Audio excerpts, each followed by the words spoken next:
সম্মানিত উপস্থিতি, আজকে খুবই গুরুত্বপূর্ণ একটা দিন।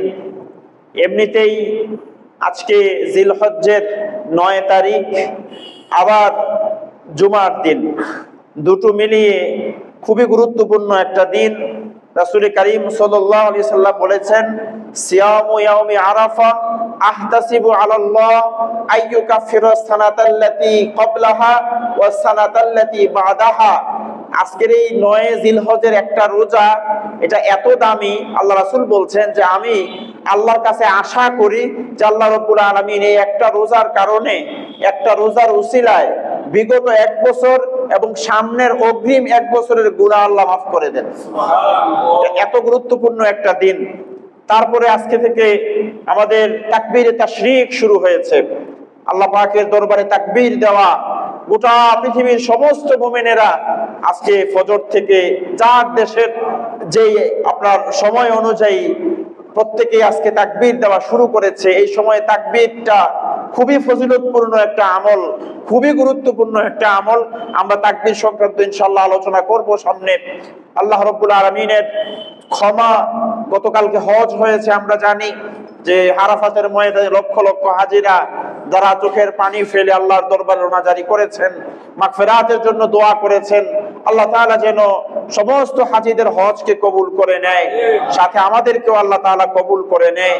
আল্লাহ যেন আমাদেরকে বারবার মক্কা এবং মদিনায় আপনার জিয়ারত করা তৌফিক যেন আল্লাহ আমাদেরকে দান করে দেয়। সবাই বেশি বেশি দোয়া আমরা করব ইনশাআল্লাহ। সম্মানিত উপস্থিতি, আমরা সকলেই অবগত, আগামী দিন আমরা ঈদুল আজহা উদযাপন করতে যাচ্ছি। মুসলমানদের জন্য 2টা ঈদ। মুসলমানদের জন্য কয়টা ঈদ? 2টা ঈদ। ইসলামী শরিয়া 2টা ঈদ আমাদের জন্য নির্ধারণ করেছে, একটা ঈদুল ফিত্র আর একটা ঈদুল আজহা। একটা হচ্ছে ফিতরা দেওয়ার ঈদ, আমরা এই ঈদুল ফিতরের দিনে রোজা রাখি এবং আমরা ফিতরা দেই, এটা হচ্ছে ফিতরা দানের ঈদ, ঈদুল ফিতর। আর একটা হচ্ছে ঈদুল আজহা, এটা কুরবানির ঈদ। আল্লাহর রাহে আমরা পশু কুরবানির মধ্য দিয়া আমরা আল্লাহ রাব্বুল আলামিনের সন্তুষ্টি হাসিল করি। সাহাবায়ে কেরাম রাসূল করিম সাল্লাল্লাহু আলাইহি ওয়াসাল্লামকে প্রশ্ন করেছেন, মা হাযিহিল আদাহি ইয়া রাসূলুল্লাহ, হে আল্লাহর রাসূল, আমরা যে কুরবানি করি, কুরবানিটা আসলে কি? আল্লাহ রাসূল জবাব দিলেন, হিয়া সুন্নাতু আবিকুম ইব্রাহিম আলাইহিস সালাম, এই কুরবানিটা হচ্ছে তোমাদের আব্বা ইব্রাহিম আলাইহিস সালামের সুন্নত। এটার মূল বিষয় হলো ওনার কুরবানিটা আল্লাহ রাব্বুল আলামিনের কাছে এতটাই পছন্দনীয় হয়েছিল, এতটাই পছন্দনীয় হয়েছিল যে আল্লাহ রাব্বুল আলামিন তা ওনার শরীয়তে তো কুরবানি ছিলই, পাশাপাশি এই পৃথিবীর শ্রেষ্ঠ উম্মত, এই পৃথিবীর শ্রেষ্ঠ জাতি উম্মতে মুহাম্মাদি, যাদের দাম, যাদের শান, যাদের মর্যাদা, যাদের মূল্য অতীতের সমস্ত উম্মত থেকে আল্লাহ রাব্বুল আলামিনের কাছে সবচেয়ে বেশি। অতীতের কোন উম্মতের শান মর্যাদা এই উম্মতের ধারে কাছেও আসবে না।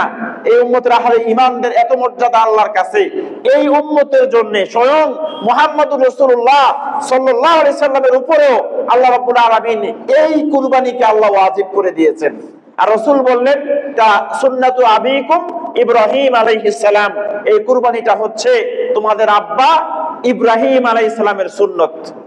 যদিও এটা আমাদের উপরে ওয়াজিব, কিন্তু এটার ধারাবাহিকতা ওনার থেকে শুরু হয়েছে।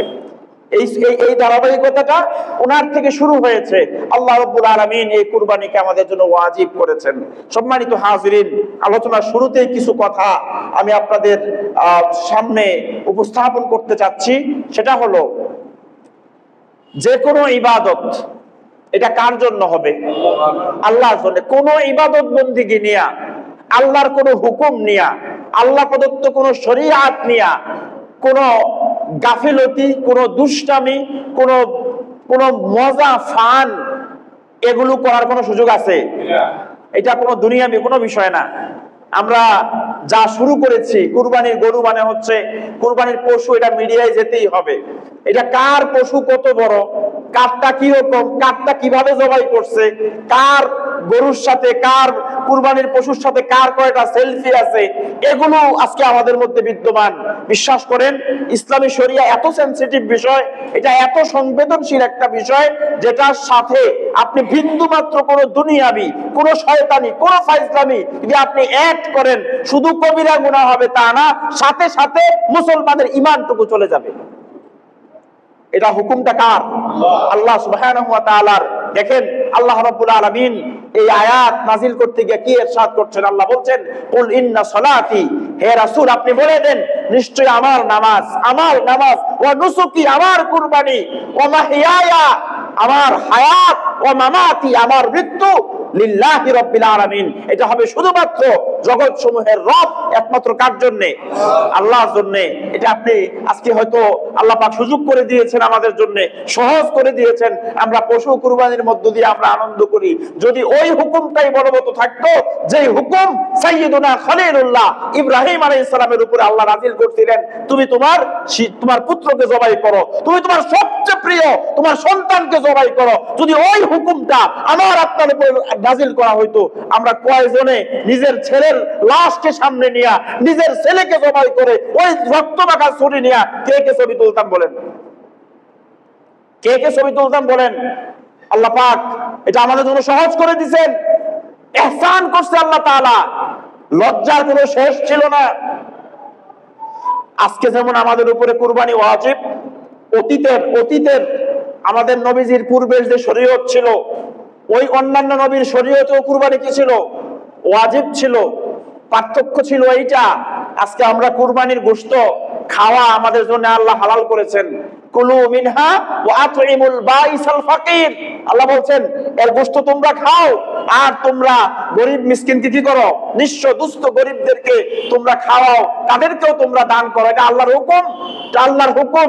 আজকে অনেকেই দেখি যে মানুষ তো এই যুগে দেখবেন যে আমরা প্রকৃত ইসলাম মানার লোক খুব কম, মডারেট ইসলামে মানুষ বিশ্বাস করে, যেটাকে একটু ভাঙ্গা চইরা নিজের মতো কইরা, নিজের মন মতো কইরা একটু আধুনিকায়ন করে আমরা ইসলামকে মানতে চাই না।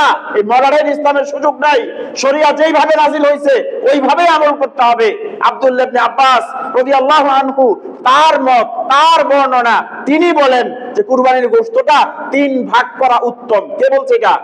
একজন সাহাবী আব্দুল্লাহ ইবনে আব্বাস রাদিয়াল্লাহু আনহু। এটা ওনার একটা মত, এটা হাদিস না, ওই সাহাবী ওনার একটা মত। উনি বলছে এটাকে এভাবে দিলে সুন্দর হয়।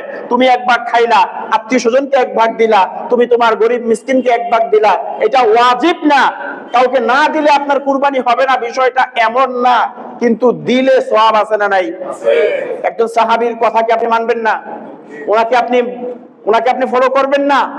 উনি এই মত, আব্দুল্লাহ ইবনে আব্বাস রাদিয়াল্লাহু আনহু উনি এই মত দিয়েছেন। আজকে অনেকে আয়েশা দিয়া আমরা উল্টা কয়, আপনারা ফতোয়া দিয়া 3 ভাগ বানাইছেন, 3 ভাগ কোনো হাদিসে নাই। এখন ফতোয়া হুজুররার চাইতে আম পাবলিক বেশি ফতোয়া দেয়। আমাদের বসাই রেখা বহু জায়গায় দেখছি, আমরা হুজুররা কোনো কথা কই না, আমাদের কথা বলার সুযোগ নাই, ওরা উল্টা বহুত বড় বড় ফতোয়া সামনে দেয়। হুজুর আপনি জানেন না এরকম একটা ফতোয়া অমুক হুজুরতে শুনছি, এই কথা বলে আমাদেরকে কি করে রাখে। এই কুরবানি নিয়ে যে কত কথা না, আপনি যেহেতু আল্লাহ কি বলছে, কুলু মিনহা, তুমি খাও, ওয়া আতইমুল বাইসাল ফাকির, ফকির মিসকিনদেরকে তাদেরকে তুমি খাওয়াও। এটা তো আর আব্দুল্লাহ ইবনে মাসউদের কথা না, আব্দুল্লাহ ইবনে আব্বাসের কথা না, এই আয়াতটা সরাসরি কার? আল্লাহ।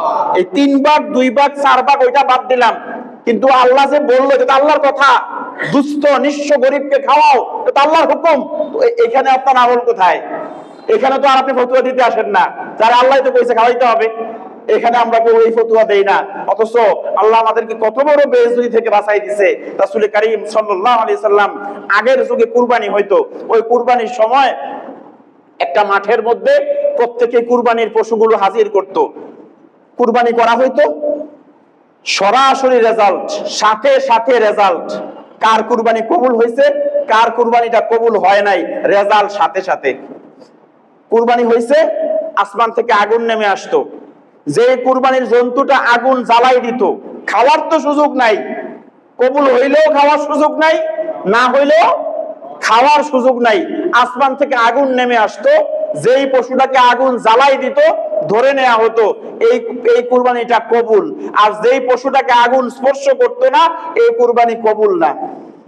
এখন আপনাদের কাছে আমি একটু প্রশ্ন করি, আজকে যদি এই শরীয়ত বলবৎ হয়, আল্লাহ তাআলা যদি এই কাজ আমাদের উপরে করত, যে কুরবানি দিয়ে আসবা, অমুক মাঠের মধ্যে সবার পশু, চেয়ারম্যান সাহেবের গরু, আপনার মেয়র সাহেবের গরু, এমপি সাহেবের গরু, সমাজের সমাজপতিদের কুরবানির পশু, যে যা পারো সব নিয়ে হাজির হয়েছে। এখন দেখা গেল একজন রিকশাওয়ালা কুরবানি দিছে, তার কুরবানির পশুটা আগুন এসে জ্বালাই দিছে, আর যিনি সমাজের অধিপতি তারটা স্পর্শ করে নাই, ওই ব্যক্তি কি লজ্জায় মুখ দেখাইতে পারতো? মানুষ তখন কইতো, ওই যে সুদে লাগাইছো, এর লাগাই কাম হইছে। এবং এটা পরীক্ষিত, বলতো এটা পরীক্ষিত। ওই যে ঘুষে টাকা নিছো, ওই যে দরবার থেকে 2 লাখ খাইছো, ওই টাকা দিয়ে কুরবানি দিছে, জন্য কুরবানি কবুল হয় নাই, এইগুলা বলতো কিনা মানুষ? আল্লাহ পাক স্বয়ং রাসূল করিম সাল্লাল্লাহু আলাইহি সাল্লামের ইজ্জতে রাসূল দোয়া করেছেন, যার কারণে এই বেইজ্জতিটা আল্লাহ আমাদেরকে করেন না। নাইলে খতিব সাহেব কুরবানি দিছেন, আইয়েন আপনার কদ্দুর আল্লাহর মধ্যে সম্পর্ক দেখা যাবে, কুরবানি দেন। আপনারাই কইতেন, হুজুর বড় বড় ওয়াজ, আইয়েন কুরবানির ফসলিয়া মারো, আইয়েন খতিব সাহেব হুজুর জবাই করে দেখি আপনার দ্বারে আগুনে পুড়েনি, নাইলে বুঝা গেল আপনিও ফেল। ধরা কি আলেম, কি গাইরে আলেম। তখন আমরা আবার কি বলতাম জানেন? এই ফতুয়া আমরাই উল্টাইতাম। যেমন আজকে ফজরের নামাজে মসজিদে গিয়া 8 থেকে 10 জন মুসল্লি পাইছি, মাশাআল্লাহ। কয়জন? 8 থেকে 10 জন। কিন্তু আপনি দেখেন তো বাজারের অবস্থা কি? ঈদের ব্যস্ততা, বাজারে ঈদের ব্যস্ততা, সবার ঈদের প্রস্তুতি। আচ্ছা বলেন, কুরবানি করাটা ফরজ নাকি ওয়াজিব? কথা বলেন। ওয়াজিব। তো কুরবানি হ্যাঁ অবশ্যই করতে হবে, ওটা ছোট করে দেখার কোনো সুযোগ নাই। আপনি কুরবানি অবশ্যই করবেন, ওয়াজিব অবশ্যই করবেন। কিন্তু আজকের ফজরের নামাজটার চেয়ে দাম অনেক বেশি না? বেশি না? তো তাইলে কুরবানির জন্য আপনার এত ব্যস্ততা, এত ছুটি, এত প্রস্তুতি, এত কিছু, সকালের ফজরের নামাজটা কে পড়বে ভাই? আপনি তো ওই ব্যক্তি যে সবচেয়ে বড় গরুটা কিনে আনছেন, অথচ ফজরের নামাজে আপনাকে দেখা যায় নাই। দেখা যায় নাই ফজরের নামাজে আপনাকে, আপনার জোহরের খবর নাই, আসরের খবর নাই, কিন্তু আপনি কুরবানি নিয়ে খুব ব্যস্ত। তাহলে বোঝা গেল এটা আসলে প্রকৃত আল্লাহর জন্য কুরবানি না। এই কুরবানি 2টা কারণে, এক গোশত খাওয়া, আর এক হচ্ছে সমাজে ক্রেডিট দেখানো, ঠিক কিনা বলেন? কারণ যে ব্যক্তি কুরবানি আল্লাহর জন্য করবে, তার নামাজ ছুটবে না, তার নামাজ ছুটবে না। কারণ লিল্লাহ, তার প্রত্যেকটা কাজ হবে কার জন্য? আল্লাহ যে আয়াত নাযিল করলেন, কুল ইন্না সলাতি, আমার নামাজ আল্লাহর জন্য, ও নুসুকি, আমার কুরবানিও আল্লাহর জন্য। শুধু নামাজ আর কুরবানি না, বরং বলতে বলতে আল্লাহ বলেন, ও মাহইয়ায়া, আমার গোটা জীবনটাই আল্লাহর জন্য। ইমানদার তার জীবনের কোনো কাজ করবে না আল্লাহর হুকুম ছাড়া। ইমানদার তার জীবনের এক কদম সামনে বাড়বে না, যেখানে আল্লাহর নিষেধ আছে সেখানে এক কদম ইমানদার দিবে না। ইমানদারের জীবনের সমস্ত কাজ হবে এক আল্লাহর হুকুম আর মুহাম্মদ রাসূলুল্লাহ সাল্লাল্লাহু আলাইহি সাল্লামের সুন্নত তরিকা। এর বাইরে ইমানদার কিচ্ছু বোঝে না। ইমানদার যখন মরবে, তার মৃত্যুটাও কার জন্য হবে? আল্লাহর জন্য হবে। হ্যাঁ, আজকে তো ওই মৃত্যু আমরা ভুলে গেছি। সবচেয়ে দামি মওত আল্লাহর জন্য মরা। যা কিছু আল্লাহর জন্য হয় ওইটাই দামি হয়ে যায়। যা কিছু আল্লাহর জন্য এটা কি হয়ে যায়? ওইটাই সবচেয়ে দামি হয়ে যায়। সাহাবায়ে কেরাম শাহাদাতের তামান্না পোষণ করতেন, যে আল্লাহ আমার জানটা আপনার রাস্তায় কুরবানি করি, আমার নিজের জীবনটা আপনার রাস্তায় কুরবানি করি। এটা ছিল সাহাবায়ে কেরামের তামান্না। ওমর রাদিয়াল্লাহু তাআলা আনহু তিনি দোয়া করতেন, আল্লাহুম্মা রযুক শাহাদাতি ফি সাবিলিক, আল্লাহ আপনি আমাকে আপনার পথে, আপনার রাস্তায় শহীদ হওয়ার তৌফিক দেন। ওয়াজআল মাউতি ফি বালাদি রাসূলিক, আর আমাকে আপনার রাসূলের শহরে মরণ দেন। সুবহানাল্লাহ। এখন দেখেন আল্লাহ কেমনে কবুল করছে। ওমর রাদিয়াল্লাহু আনহু যখন ইন্তেকাল করেন, তখন তো মদিনা ইসলামী রাষ্ট্র। মদিনা কি? এটার ভিতরে কোনো জিহাদ নাই, ইসলাম কায়েম হয়ে গেছে। এখানে কি নাই? জিহাদ তো বাইরে হইতেছে, অন্যান্য দেশে হইতেছে, মদিনায় তো কোনো জিহাদ নাই। তো ওমর যে কইলো আল্লাহ আমারে শহীদ বানান, তো দোয়া তো আল্লাহ কবুল করছে, আবার কয় না মওত দেন আপনার রাসূলের শহরে, তার মানে শহীদ হইলে তো বাইরে যাওয়া লাগবে, যুদ্ধ তো বাইরে, তো এখানে শহীদ হয়ে কেমনে? আল্লাহ এমনি কবুল করছে, মসজিদে নববীর ভিতরে হযরত ওমরকে শহীদ করা হয়েছে।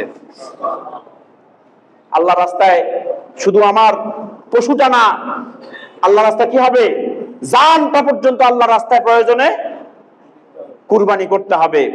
তো ওই যুগের অবস্থা ছিল এই রকম। আল্লাহ আমাদের উপরে বহুত বড় ইহসান করছে যে এই উম্মত আল্লাহ তাআলা তাদেরকে লজ্জা দিতে চান না।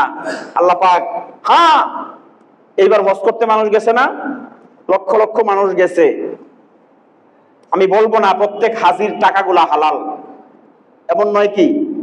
বহুত আছে না গেছে, বহুত উল্টাপাল্টাও কিন্তু গেছে, যায়। তবে ওখানেও দেখা যাবে কেউ না কেউ হতে পারে সে সোমালিয়ার কোনো একজন মুসলমান, হতে পারে সে উগান্ডার একজন মুসলমান, হতে পারে সুদানের কালো কুচকুচে একজন মানুষ, যার ইখলাস সহি ছিল, যার টাকা হালাল ছিল। হয়তো লক্ষ লক্ষ মানুষ আরাফাতের ময়দানে হাত তুলেছে, হতে পারে সকলের ভিতর থেকে ওই একজন কুচকুচে কালো মানুষ, যার কোনো সম্মান ইজ্জত বলতে সমাজে তেমন কিছু নাই, পৃথিবীতে সিটিজেন হিসাবে হয়তো third class citizen, fourth class citizen হতে পারে, কিন্তু তার দাম আল্লাহর কাছে এত বেশি যে দোয়া করতে দেরি, তার দোয়া এবং হজ দুইটাই আল্লাহ কবুল করে নিছে। ঠিক এইরকম কুরবানি আমরা করতে যাচ্ছি, বাজারের অনেক বড় বড় পশু অনেকে ক্রয় করছে, লক্ষ লক্ষ টাকা দিয়ে পশু ক্রয় করছে। হতে পারে লক্ষ লক্ষ টাকার ভিড়ে এই বড় বড় একটা পশুর কুরবানিও কবুল হয় নাই। হতে পারে আল্লাহর একজন বান্দা যে মনে মনে তার সম্পর্ক আল্লাহর সাথে, হালাল উপায়ে উপার্জিত সম্পদ থেকে ছোট্ট একটা বকরি কুরবানির দিন আল্লাহর সামনে কুরবানির নজরানা পেশ করেছে। হতে পারে বিশাল বড় বড় পশুগুলো একটাও কবুল হয় নাই, ওই ছোট্ট উপস্থাপনকৃত ওই কুরবানিটা আল্লাহর দরবারে কবুল হয়ে গেছে।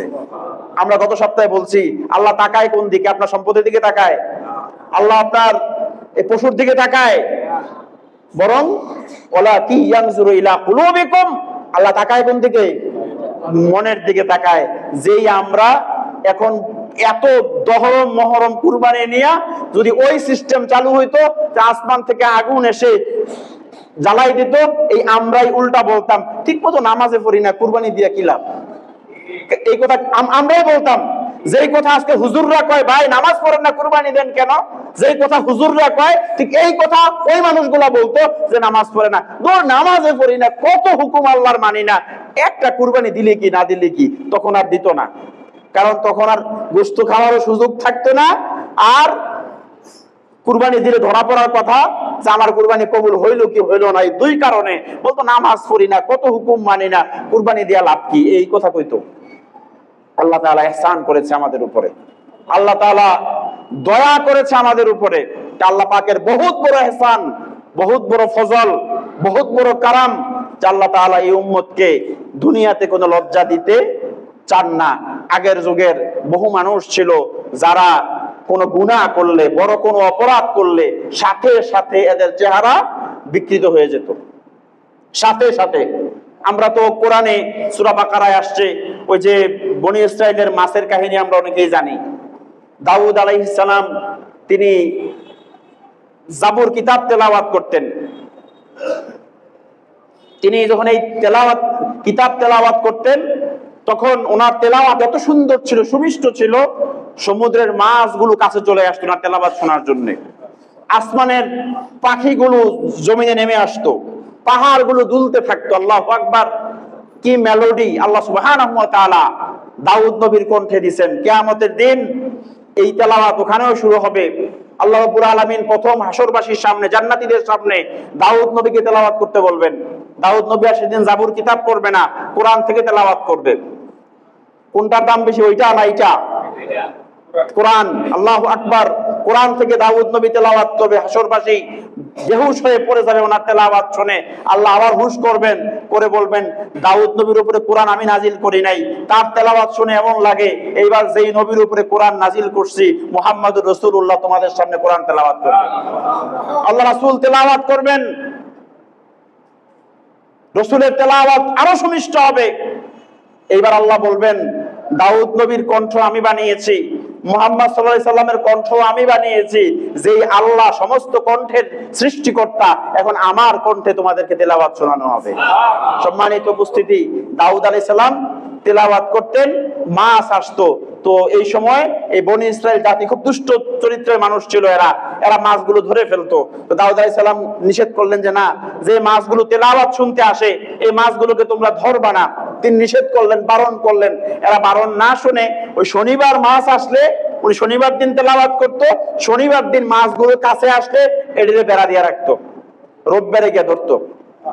আল্লাহর লগে যুক্তি, শনিবার দিন ধরছি না তো আইলিয়া যাওয়ার সুযোগ নেই, আমটা খাইতে লাইছে আর কি, তার মাছ যাওয়ার কি নাই, সুযোগ নাই, বাস রবিবার দিন ধরতো। আল্লাহ এটা সহ্য করেন নাই। আল্লাহ বললেন কুনু কিরাদাতান খাসিন, তোমরা ঘৃণিত বানরে পরিণত হয়ে যাও।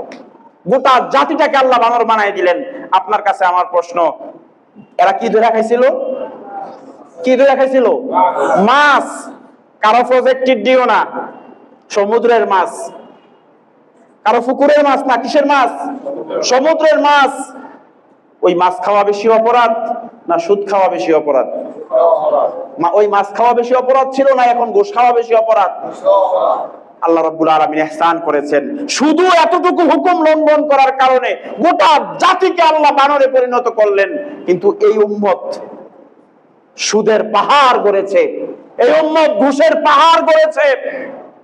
যখনই রাষ্ট্রীয়ভাবে ঘোষণা হয় যে দুর্নীতির বিচার করা হবে, সচিবরা রাস্তা না এই আইন করণ যেত না। কি আশ্চর্য ঘটনা!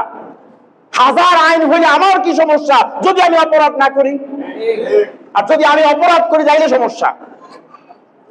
এত পরিমাণ ঘুষ, এত পরিমাণ সাদাবাজি, এত পরিমাণ হারামে জর্জরিত, কিন্তু আল্লাহ পাকের বহুত বড় ইহসান, শুধু নবীর উম্মত হওয়ার কারণে এত দুর্নীতি করার পরেও চেহারা শুয়োর কিংবা কুত্তার চেহারা হয় না। তবে হ্যাঁ, এই কথা আগেও আপনাদের সামনে বলছি, আবারও বলি, আল্লাহ রাব্বুল আলামিনের ওয়াদা কিন্তু সত্য। গুনাহ করলে, বড় অপরাধ করলে আকার আকৃতির পরিবর্তন হবেই। তবে হ্যাঁ, আল্লাহ রাব্বুল আলামিন চেহারার যদিও পরিবর্তন ঘটান না, মানুষের বাহ্যিকটাকে বলে সূরত আর ভিতরটাকে বলে সিরাত।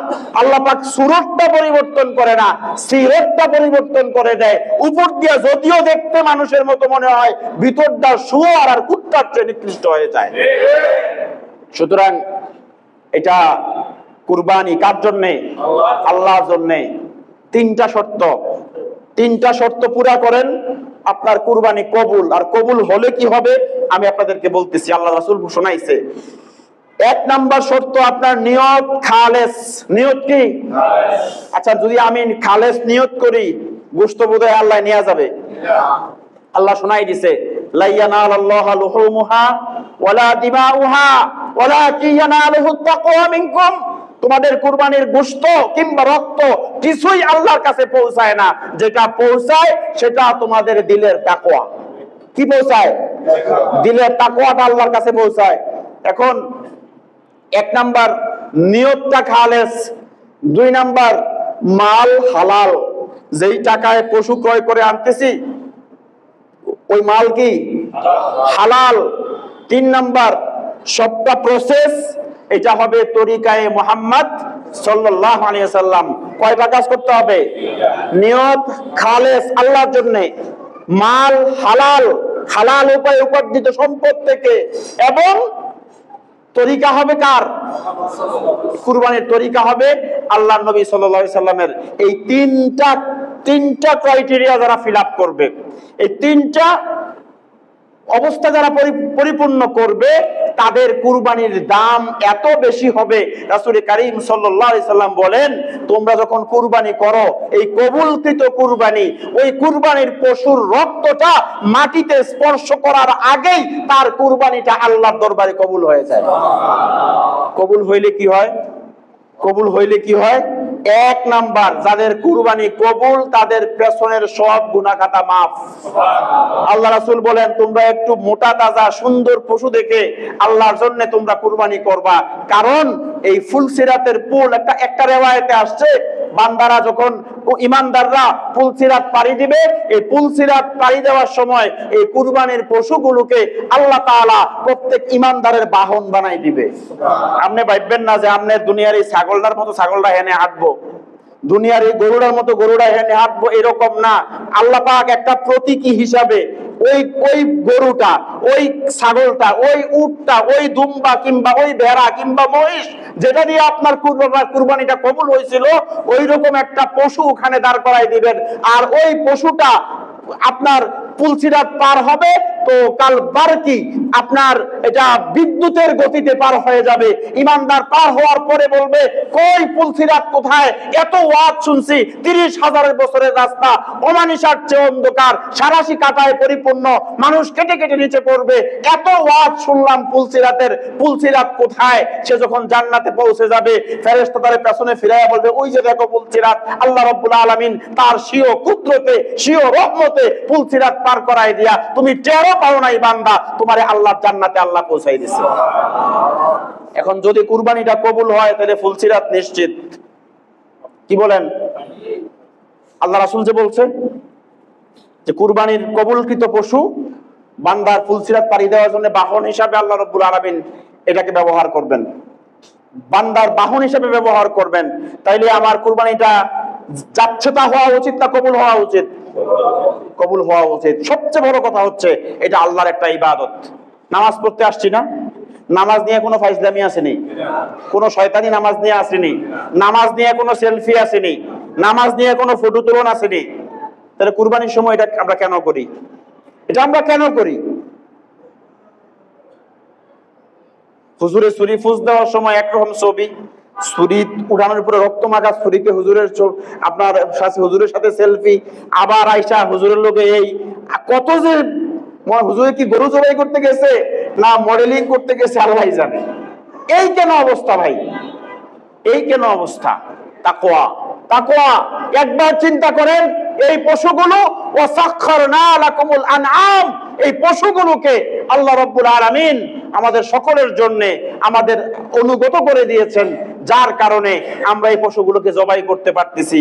এই পশুগুলো এদের কোনো হিসাব নাই, এদের কোনো বিচার নাই। এই পশুগুলো এরা আল্লাহর জন্য নিজের গলায় ছুরি নিচ্ছে, আল্লাহর জন্য কুরবানি হয়ে যাচ্ছে। আর যে আমি মানুষ, আমার উপরে ওয়াজিব ছিল, আমার উপরে ফরজ ছিল, আমার উপরে রবকে রাজি করা ফরজ ছিল, আমার জন্য জান্নাত, আমার জন্য জাহান্নাম, আর ওই আমি মানুষটা বেটকি দিয়ে ছবি তুলতেছি। আফসোস করার দরকার, আফসোস করার দরকার। বুঝ কবে হবে আমাদের, বুঝ কবে হবে আমাদের? সম্মানিত উপস্থিতি, যদি অবস্থানটা ইব্রাহিম আলাইহিস সালামের মতো হইতো, একটু ওনার আবেগটা চিন্তা করেন তো। যখনই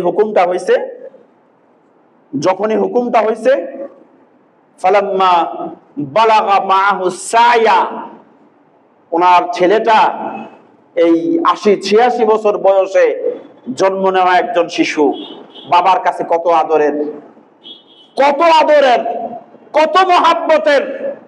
আল্লাহর খলিল ইব্রাহিমকে আল্লাহ রাব্বুল আলামিন, ছেলেটা হচ্ছে মক্কায় আর উনি ফিলিস্তিনে, ওখানে স্বপ্নটা দেখছে। স্বপ্ন দেখার পরে তিনি আল্লাহর রাস্তায় কিছু উট জবাই করছে, না এরপরে একই স্বপ্ন, আবার উট জবাই করছে, আরো বাড়াইয়া করছে, না একই স্বপ্ন। আল্লাহর খলিল বুঝতে পারছে যে না, দুনিয়ার কোনো উট না, কোনো সম্পদ না, এই দুনিয়াতে আমার সবচেয়ে প্রিয় হচ্ছে আমার পুত্র ইসমাইল। আল্লাহ আমার কাছ থেকে আমার ইসমাইলকে চাইতেছে। ঠিক ওখান থেকে ফালাম্মা বালাগা মাহু সায়া ক্বালা ইয়া বুনাইয়া ইন্নী আরা ফিল মানামি আন্নী আযবাহুকা ফানজুর মাযা তারা, ওখান থেকে ফিলিস্তিন থেকে ছুরিটা ধার দিয়া নিজের আস্তিনে করে তিনি মক্কায় আসছে। এসে ওনার স্ত্রীকে বলছে ইসমাইলকে প্রস্তুত করে দাও। স্ত্রীও কেমন স্ত্রী, আল্লাহর হুকুমের প্রতি এরা কত অনুগত ছিলেন। হুকুম আল্লাহর, আর কোনো যুক্তি নাই, আর কোনো এক্সকিউজ নাই, হুকুম আল্লাহ করছে। নিয়ে রওনা দিছে মিনার দিকে। পথিমধ্যে শয়তান, দেখেন আমরা তো সাধারণ মানুষ, আমাদেরকে শয়তান যেমন প্রতারিত করে, নবী রাসূলগণকেও শয়তান কি করতে চাইছে? প্রতারিত করতে চাইছে। যে যে জায়গাগুলোতে কখনো ইব্রাহিম আলাইহিস সালামের সামনে, কখনো ইসমাইল আলাইহিস সালামের সামনে শয়তান এসে বারবার ওয়াসওয়াসার চেষ্টা করছে। যেই জায়গাগুলোতে শয়তান ওয়াসওয়াসা দিছে ওই জায়গাগুলোতে ইব্রাহিম আলাইহিস সালাম পাথর দিয়া শয়তানকে আঘাত করছে। আল্লাহ রাব্বুল আলামিনের কাছে গোটা কুরবানিটা, গোটা ব্যাপারটা এত পছন্দনীয়। আজকে হাজিরা আপনার তারা মুজদালিফা শেষ করে তারা মিনায় যায়, ঠিক যেই জায়গাগুলোতে শয়তানের ওয়াসওয়াসা ছিল ওই জায়গাগুলোতে এখনো হাজিরা আল্লাহু আকবার বলে শয়তানকে কি করে, কঙ্কর নিক্ষেপ করে। এটা একটা প্রতীক আল্লাহ পাক রেখে দিয়েছেন। যখন ইসমাইল আলাইহিস সালামকে এই অফারটা ইব্রাহিম আলাইহিস সালাম দিবেন যে আমার আদরের পুত্র, ইয়া বুনাইয়া, হে আমার আদরের ছেলে, আল্লাহর হুকুম আন্নি আযবাহুক, আমি স্বপ্নে দেখলাম আমি তোমারে জবাই করতেছি, তোমার কি মত, তোমার কি মত এই ব্যাপারে? দেখেন আল্লাহু আকবার, ওনার ছেলে, এটা হচ্ছে একজন পিতার অনুগত ছেলে। ওই যে দোয়া করছে রব্বি হাবলি মিনাস সলিহিন, আল্লাহ নেক সন্তান দেন, নেক সন্তানের নমুনা দেখেন। আমরা তারা যদি ফুট বাজাতে একবিরা ফাড়ানো পারতাম না, করে কি করে না এরকম? উল্টা বাপ মা জিম্মি হন ফুলাফানের কাছে, আইফোনটা কিনা না দিলে কোন সময় বাপের জবাই করে, ঠিক নাই, আছে না নাই এমন ঘটনা? আশ্চর্য। অবাধ্য সন্তান ইসমাইল আলাইহিস সালামকে যখনই আব্বা বলছে, ইব্রাহিম বলছে যে আমি তোমাকে জবাই করতেছি, দেখছি আল্লাহর হুকুম, তোমার কি মত? ইসমাইল বলছে ক্বালা ইয়া আবাতি ফাল মা তুমার, হে আমার আব্বা তাড়াতাড়ি করেন, আপনার আল্লাহ আপনার উপরে যা হুকুম করছে, সুবহানাল্লাহ, আপনি দ্রুত করেন আল্লাহর হুকুম, এটাকে দেরি করার, তাখির করার সুযোগ নাই, তাড়াতাড়ি চালান। এবার উনি ওনার বক্তব্য দিচ্ছে ইসমাইল আলাইহিস সালাম, ক্বালা সাতাজিদুনি ইনশাআল্লাহু মিনাস সাবিরিন, হে আমার আব্বা আপনি আমাকে সবরকারী ধৈর্যশীল বান্দাদের দলে শামিল পাবেন, সুবহানাল্লাহ, এই ব্যাপারে আমার কোনো দ্বিমত নাই, আল্লাহ যা হুকুম করছে আমি আল্লাহর হুকুমে জবাই হইতে প্রস্তুত। ইসমাইল আলাইহিস সালামকে মিনায় নিয়ে গেছেন, ওখানে নিয়ে ইসমাইল আলাইহিস সালাম বলতেছে আব্বা একটা কাজ করেন, আমার পা গুলা বাঁধেন, আমার হাতগুলা বাঁধেন, কারণ যখন আমার গলায় ছুরি চালাই দিবেন তারপরে তো আমার শরীরের উপরে আমার কোনো নিয়ন্ত্রণ থাকবে না, স্বাভাবিক। তখন যদি আমি হাত পা ছুটাছুটি করি, হাত পা নাড়াচাড়া করি, মারা যাওয়ার সময় হাত পা নাড়তেই পারে, যদি কোনো কারণে আব্বা আপনার গায়ে আমার হাত পা লাগে, আপনার ব্যথা হইতে পারে, আপনার অসম্মান হইতে পারে, যাতে করে আপনি আব্বার কোনো অসম্মান অশ্রদ্ধা না হয়, আপনি আমার হাতগুলো বাঁধেন, আপনি আমার পা গুলো বেঁধে ফেলেন। ঠিক তাই করলেন। এবার শুরু হলো জবাইয়ের পালা। ইব্রাহিম আলাইহিস সালাম ছুরিটা ইসমাইল আলাইহিস সালামের গলায় লাগাইছে, এরকম লাগাইয়া উনি আসমানের দিকে তাকাইছে, তাকাইয়া বলতেছে ইয়া রব, হে আমার আল্লাহ আপনি কি মনে করেছেন আমি ইব্রাহিম, আমার ছেলে একটা ইসমাইল না, হাজারো ইসমাইলকে আমি আল্লাহ আপনার জন্য কুরবানি করার জন্য আমি ইব্রাহিম প্রস্তুত আছি। আপনি চিন্তা করেন তো, তখন ওনার বয়স প্রায় 90 থেকে 92 বছর ইব্রাহিম আলাইহিস সালামের বয়স। যদি এই বয়সের একজন মানুষকে একটা মুরগি জবাই করতে দেন, সম্ভব? 90-92 বছর বয়স্ক একজন মানুষকে মুরগি জবাই করতে দেন, হাত কার কাঁপবে, সম্ভব না, অনেকের পক্ষেই সম্ভব না। আর এই বয়সে একজন নবী ওনার আদরের পুত্র ইসমাইলের গলায় ছুরি চালাইয়া উনি আল্লাহর কাছে পরীক্ষা দিতেছেন। 2 বার আসমানের ফেরেশতারা পর্যন্ত কান্না করছে। একটা সময় ছিল যেদিন ইব্রাহিম আলাইহিস সালাম ওনার ছেলের গলায় ছুরি লাগাইছে, আসমানের ফেরেশতারা তাকাইয়া আছে, হায় আল্লাহ এটা কোন পরীক্ষা নিতেছে আল্লাহর এই খলিলের উপরে, উনি তো সারা জীবনই পরীক্ষা দিয়ে আসছে, কোন পরীক্ষা আল্লাহ নিতেছে? গলায় ছুরি লাগাইছে, ফেরেশতারা পর্যন্ত আসমানের কেঁদে উঠছে, আল্লাহ এটা কত বড় পরীক্ষা, নিজের সন্তানকে নিজের হাতে জবাই করা। আর একটা দিন গোটা আসমান জমিনের সব ফেরেশতা কাঁদছিল, যেদিন আমার আপনার নবী বিশ্ব নবী মুহাম্মদুর রাসূলুল্লাহ সাল্লাল্লাহু আলাইহি সাল্লাম যেই কালেমা নিয়ে আজকে আমরা মুসলমান, যেই কালেমার বলে নিজেদেরকে আমরা উম্মত বলে দাবি করি, এই কালেমার দাওয়াত নিয়ে রাসূল তায়েফে গিয়েছিলেন। আর তায়েফের মানুষ রহমতের নবীকে মেরে রক্তাক্ত করেছে, পাথরের আঘাতে জর্জরিত করেছে। আর আল্লাহ রাসূল রক্তগুলো মুছে মুছে ওনার জুতার ফাঁক দিয়া ভিতরে ফেলতেছিলেন আর বলতেছিলেন, যদি আমার রক্ত জমিনে পড়ে এই জমিন কখনোই আর ফসল দিবে না। বারবার রক্তগুলো নিজের মৌজা এবং জুতার ভিতরে রাসূল ডলে ডলে রক্তগুলো ঢুকাচ্ছিলেন। ফেরেশতারা যখন এসে বলছে, ইয়া রাসূলুল্লাহ শুধু দোয়া করেন তায়েফের 2 পাহাড় চাপ দিয়া গোটা জাতিকে ধ্বংস করে দেই। আর রাসূল বারবার দোয়া করতেছিলেন, আল্লাহুম্মা হদি কওমি ফাইন্নাহুম লা ইয়ালামুন, আল্লাহুম্মা হদি কওমি ফাইন্নাহুম লা ইয়ালামুন। হে আল্লাহ, আপনি এদেরকে হেদায়েত দান করেন, এরা জানে না আমি যে আপনার নবী। সুবহানাল্লাহ বলবেন না? আল্লাহ রাসূল এই দোয়া সেদিন করেছিলেন। ওই নবীজির অবস্থা দেখে আসমান জমিনের সমস্ত ফেরেশতারা কেঁদে উঠেছিলেন।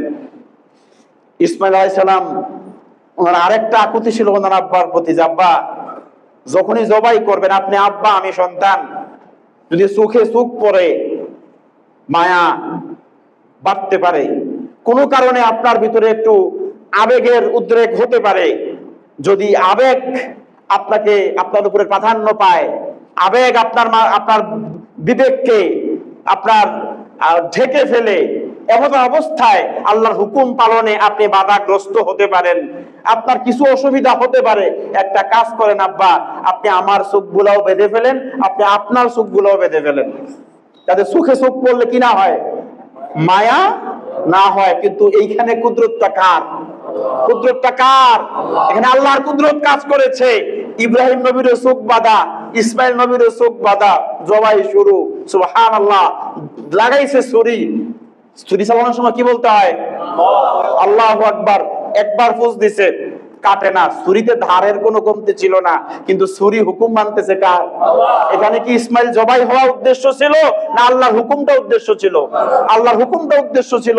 দিছে ছুরি চালাইয়া, লাগানোর পরে ছুরি তো কাজ করে না, এবার যখন এক ফোঁস দিছে হয় না, এবার ইব্রাহিম আলাইহিস সালাম আবার বলছে আল্লাহু আকবার। কয়বার হলো? 2 বার। ঠিক ওই সময় আল্লাহ পাক হুকুম করছে জিবরাইল আলাইহিস সালামকে, বেহেশত থেকে একটা দুম্বা নাও, ইসমাইলকে সরাইয়া ওই ছুরির নিচে দুম্বাটা দিয়ে দাও। জিবরাইল আলাইহিস সালাম দুম্বা নিয়ে আসতেছেন। আমি গত সপ্তাহে বলছি ওনার স্পিড কত দ্রুত উনি নাজিল হয়েছিলেন সেদিন। তো এমত অবস্থায় ইসমাইল আলাইহিস সালাম উনি ছুরির নিচে এটা, আচ্ছা যখন কোনো মানুষ মারা যায় তখন কি পড়া উচিত? লা ইলাহা ইল্লাল্লাহ, ঠিক না? আল্লাহ রাসূল বলছে, মান কানা ফি আখিরি কালামিহি লা ইলাহা ইল্লাল্লাহ দাখালাল জান্নাহ। যদি কোনো ব্যক্তির জীবনের শেষ কথা হয় লা ইলাহা ইল্লাল্লাহ, সে আল্লাহর জান্নাতি। এখন উনি এই অবস্থায় ইসমাঈল আলাইহিস সালাম পড়তেছে কি? লা ইলাহা ইল্লাল্লাহ। আল্লাহ তাওহীদের স্বীকৃতি দিচ্ছে। একদিকে ইব্রাহিম আলাইহিস সালাম 2 বার আল্লাহু আকবার পড়ে ফেলছে, আর ইসমাঈল আলাইহিস সালাম উনি কালেমা পড়তেছে লা ইলাহা ইল্লাল্লাহ। জিবরাইল আলাইহিস সালাম উনি শঙ্কিত ছিলেন, যদি পৌঁছতে না পারি, যদি সময় মতো পৌঁছতে না পারি। উনি তাদের মনোযোগটাকে একটু আকর্ষণ করার জন্য, একটু জবাই থেকে ওনাদেরকে একটু বিরত রাখার জন্য এবার জিবরাইল আলাইহিস সালাম উনি তাকবীর দিছে, আল্লাহু আকবার, আল্লাহু আকবার, ওয়ালিল্লাহিল হামদ। এই কথা ছিল কার? জিবরাইলের। এখন এই বাক্য তৈরি করতে 3 জনের কাজ হয়েছে। ইব্রাহিম আলাইহিস সালাম বলছে আল্লাহু আকবার, আল্লাহু আকবার, ইসমাঈল আলাইহিস সালাম বলছে লা ইলাহা ইল্লাল্লাহ, আর জিবরাইল বলছে আল্লাহু আকবার, আল্লাহু আকবার, ওয়ালিল্লাহিল হামদ। এই সবটা মিলে যে বাক্যটা তৈরি হয়েছে, এইটাই আজকে ফজর থেকে আমরা তাকবীরে তাশরিক হিসাবে 13 তারিখ আসর পর্যন্ত আল্লাহ রাব্বুল আলামিন এত পছন্দের ওই ঘটনাটা, ওই সময়টার ওই তাকবীরটা এত পছন্দ হয়েছে, এটা আল্লাহ আমাদের জন্য ওয়াজিব বানাই দিয়েছে। প্রত্যেক পুরুষ ফরজ নামাজের পরে কমপক্ষে একবার বলা ওয়াজিব। কমপক্ষে কয়বার? একবার বলা ওয়াজিব। পুরুষরা বলবে জোরে, আর আমার মা বোনেরা বলবে আস্তে। তারাও বলতে হবে, বলে হুজুর আমি তো কুরবানি দেই না, আমি তাকবীর দেবো কেন? না, এটা কুরবানি দেওয়া না দেওয়ার প্রশ্ন না, গোটা উম্মত যাদের উপরে শরীয়ত বর্তায়, সাবালক শরীয়ত বর্তায়, তাদের সকলের উপরেই এই তাকবীর দেওয়া আল্লাহ কি করছে? ওয়াজিব বানাই দিছে। সুতরাং আসুন, এই ত্যাগের কুরবানি, নিজের ছেলের গলায় চালানো কুরবানি আল্লাহ রাব্বুল আলামিন আমাদের জন্য কঠিন করেন নাই, আমাদের জন্য ঈদ শব্দটা যুক্ত করে দিছে। একটু আনন্দ হবে, তবে নিজের ভোগের মধ্যে দিয়া না, ত্যাগের মধ্যে দিয়া। 2টা ঈদ, একটা ঈদুল ফিত্র, ফিতরার ঈদ, খাদ্যের ঈদ, আর একটা হচ্ছে ঈদুল আজহা, এর আরেক নাম হচ্ছে ঈদুল মালহামা। ঈদুল মালহামা, গোশতের ঈদ। যেদিন আপনিও গোশত খাবেন, আপনার পাড়া প্রতিবেশী গরিব দুস্থ দরিদ্র, আল্লাহ তো বলছে ওয়া আতইমুল বাঈসাল ফাকির, যারা দুস্থ দরিদ্র নিপীড়িত এরাও খাবে। শুধু কৃপণতা করে নিজের ফ্রিজ ভরবো না, আপনি ফ্রিজে মাংস রাখেন, ফ্রিজে গোশত রাখেন, না জায়েজ না, তবে গরিব মিসকিনকে আপনার বিতাড়িত করে না, তাদেরকে বিতাড়িত করে না। এদিন যেন প্রত্যেকের ঘরে ঈদ হয়, প্রত্যেকের তৃপ্ত হয়, আপনার কুরবানিটা যেন আল্লাহর জন্য হয়। আল্লাহ সুবহানাহু ওয়া তাআলা এমন ইখলাস নিয়ে, এমন নিয়ত নিয়ে, এমন হালাল মাল থেকে কুরবানি করার তৌফিক আল্লাহ আমাদের সবাইকে দান করেন। আমিন।